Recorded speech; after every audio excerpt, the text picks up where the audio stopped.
ഹോട്ടലിൽ നിന്നും കിട്ടുന്നതിനേക്കാൾ ടേസ്റ്റിൽ പെരി പെരി അല്ലെങ്കിൽ പിരി പിരി ചിക്കൻ നമുക്ക് വീട്ടിൽ തന്നെ തയ്യാറാക്കാം.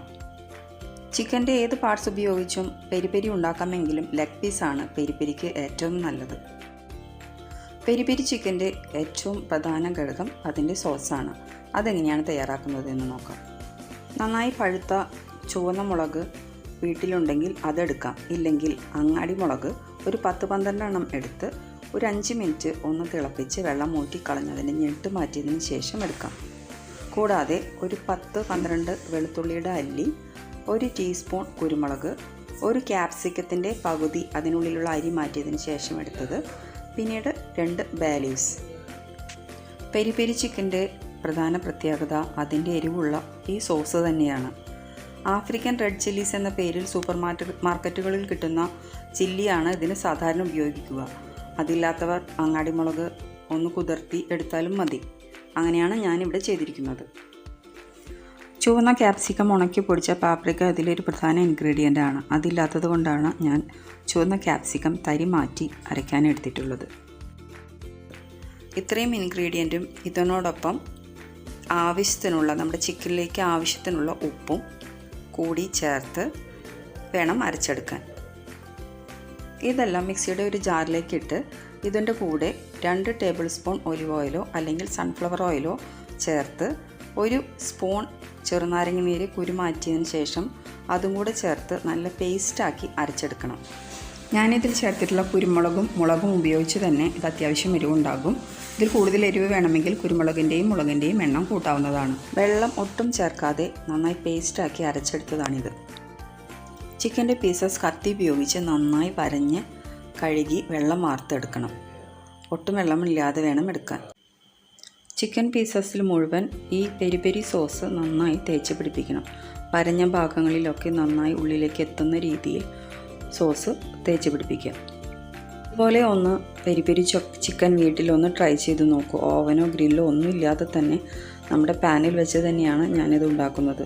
3-4 തവണ പെരി പെരി ചിക്കൻ ഹോട്ടലിൽ നിന്നും കഴിച്ചിട്ടുണ്ടെങ്കിലും ഒരു തവണ മാത്രമാണ് അത് അത്യാവശ്യം രുചിയിൽ കഴിക്കാനായി കഴിഞ്ഞത്. ബാക്കി 3 തവണയും പെരി പെരി ചിക്കൻ്റെ യാതൊരു ടേസ്റ്റും ഇല്ലാത്ത ഐറ്റമായിരുന്നു കിട്ടിയിരുന്നത്. അതിനേക്കാളൊക്കെ വളരെയധികം രുചികരമായാണ് നമുക്കത് വീട്ടിലുണ്ടാക്കാൻ കഴിയുന്നത്. പെരി പെരി ചിക്കൻ്റെ മറ്റൊരു പ്രത്യേകത അതിൻ്റെ സ്മോക്കി ഫ്ലേവറാണ്. ഇതിനു വേണ്ടി 2 ചാർക്കോൾ ഗ്യാസിൽ വെച്ച് നന്നായി ചൂടാക്കി കനൽ പോലെ ആക്കിയെടുക്കണം. നമ്മൾ മസാലയൊക്കെ തേച്ച് പിടിപ്പിച്ച് വെച്ചിരിക്കുന്ന ചിക്കനിലേക്ക് ഒരു സ്റ്റീലിൻ്റെ ഒരു കുഴിയുള്ള പാത്രം ഇറക്കി വെച്ച് അതിലേക്ക് നമ്മളുടെ ചാർക്കോൾ നന്നായി ചൂടായിരിക്കുന്ന ചാർക്കോൾ എടുത്ത് അതിലേക്ക് മാറ്റണം. ഇത് കടയിൽ നിന്ന് വാങ്ങിയ ചാർക്കോളാണ്. ഇതില്ലെങ്കിൽ നമ്മുടെ വീട്ടിലെ അടുപ്പിലെ നല്ല കനലായാലും മതി.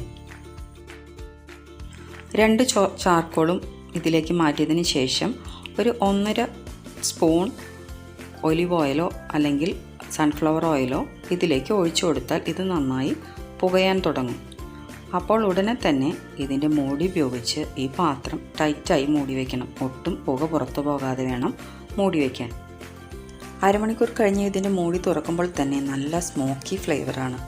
അതിൽ നിന്നറിയാം ഇതിൻ്റെ ഗുണം.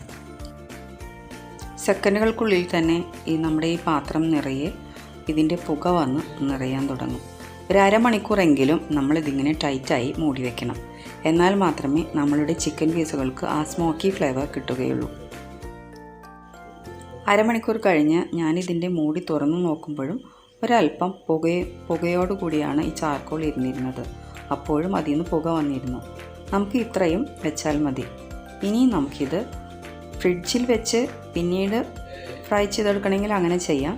ഇല്ലെങ്കിൽ ഇപ്പോൾ തന്നെ അത് ഫ്രൈ ചെയ്യാം. ഞാൻ ഇത് ഇപ്പോൾ തന്നെ ഫ്രൈ ചെയ്തെടുക്കുകയാണ്.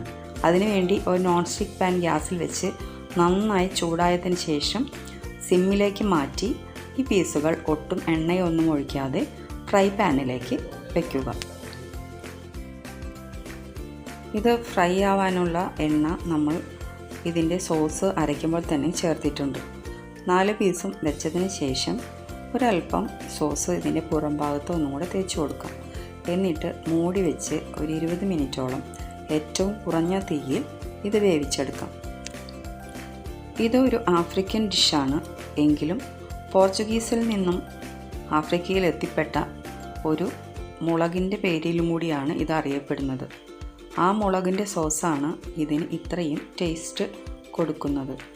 പെരി പെരി ചില്ലി അല്ലെങ്കിൽ ആഫ്രിക്കൻ ബേർഡ്സ് ഐ എന്ന പേരിൽ അറിയപ്പെടുന്ന ഒരു മുളകാണ് ഇതിൻ്റെ പ്രധാന ഇൻഗ്രീഡിയൻ്റായി അവർ ഉപയോഗിക്കുന്നത്. 15 അല്ലെങ്കിൽ 20 മിനിറ്റ് ഏറ്റവും കുറഞ്ഞ തീയിൽ വേവിച്ചതിന് ശേഷം മൂടി തുറന്ന് നമുക്കിത് മറിച്ചിട്ട് കൊടുക്കാം.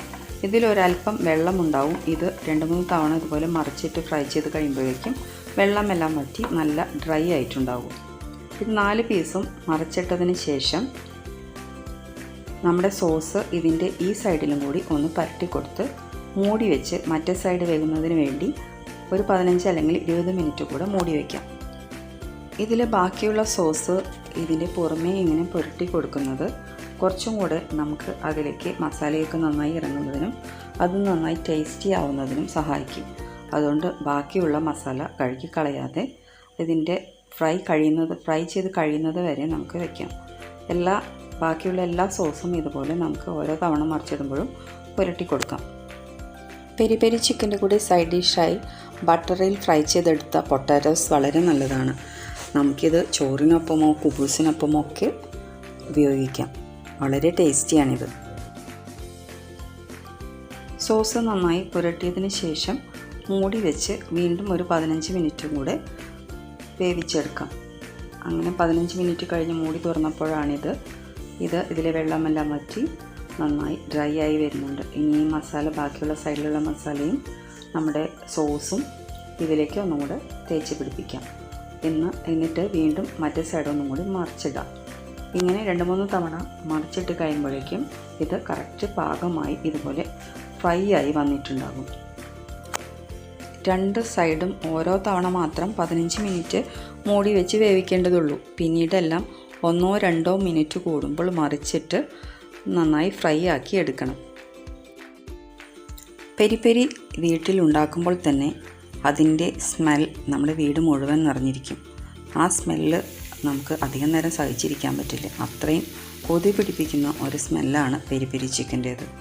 അതുപോലെ തന്നെ അതിൻ്റെ ടേസ്റ്റും നല്ല സ്മോക്കി ആൻഡ് ഹോട്ട് ഡിഷാണിത്. എല്ലാവർക്കും ഇഷ്ടമാകും. അങ്ങനെ 1-2 മിനിറ്റ് കൂടുമ്പോൾ മറിച്ചിട്ട് നല്ല ഡ്രൈ ഫ്രൈ ആക്കി എടുത്തതാണിത്. ഇത് ഇത്രയും ഫ്രൈ ആയാൽ മതി. ഇതിൻ്റെ കറക്റ്റ് പാകമാണ്.